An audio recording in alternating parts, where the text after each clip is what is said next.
I want to ask about the two raging issues in the world right now, the war in Europe, the war in the Middle East, and how we're all affected by it. President Trump's peace plans for both Ukraine and Gaza are without the Ukrainians and without the Palestinians. Any deal for it to work, Ukrainians need to agree to this. That is very clear.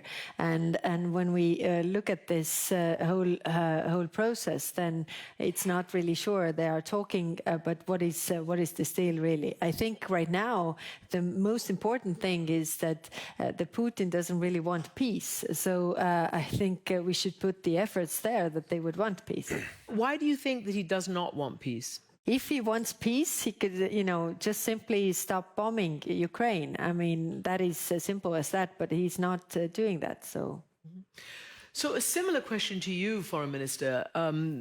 Obviously, the whole crisis over 15 months, set off by October 7th and the war of avenging, of self-defense by Israel. Again, President Trump has said, for instance, that particularly about Gaza, that we'll have it, it's ours, we'll take care of it, we'll make the Riviera of the Middle East. And furthermore, has asked, insisted, expected your country and Egypt to take some 2 million Palestinians. Your reaction right now, today, after all these days of having to deal with this? President Trump, bottom line, is saying that he wants to bring about peace to the region, and we say we are partners. We've been working, striving to have that peace for decades. But in order to have that peace, a deal by definition, going back to your question, is a deal that is concluded to the satisfaction of both parties. Our view in Jordan is the only way that you can have just and lasting peace in the region is to end occupation and have a sovereign, independent Palestinian state on Palestinian national soil on the basis of June 4, 1967 lines, living in peace and security with Israel that is accepted and normalized within the region. To get to do that, you're not going to be able to do that by not addressing the core issue of conflict, which is that you do have Palestinian people who are attached to their land, want to stay on their land.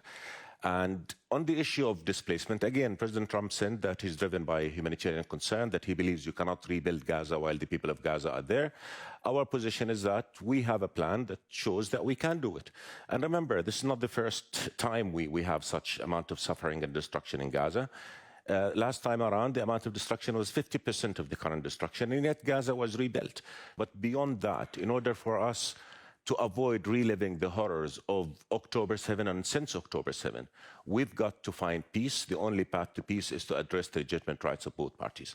And we don't believe that displacement would do that. So just to answer you unequivocally, we have 35% of our population are refugees. We cannot afford anymore. I think it's very important that we get the governance of Gaza right, because that means that the security of the region, and that also means the rights of both parties there. And we, as European Union, really want to be part of that discussion, because we are the biggest supporters of Palestinian Authority.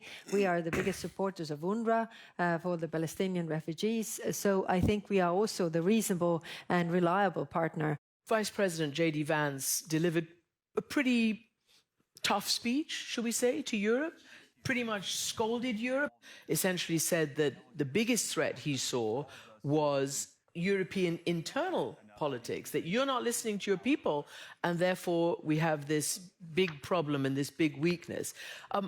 What's your reaction to that? When we meet in person, then we have very good and frank discussions. US is our great ally, and they are also saying that they keep or they remain our great ally.